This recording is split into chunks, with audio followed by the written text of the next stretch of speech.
In Business Central, within a table view, we can save our filters for future use.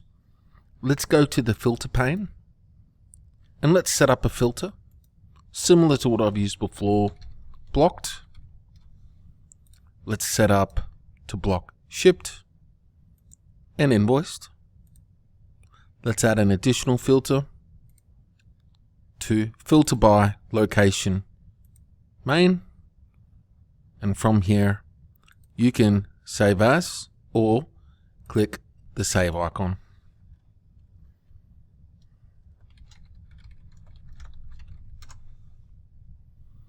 That's now saved.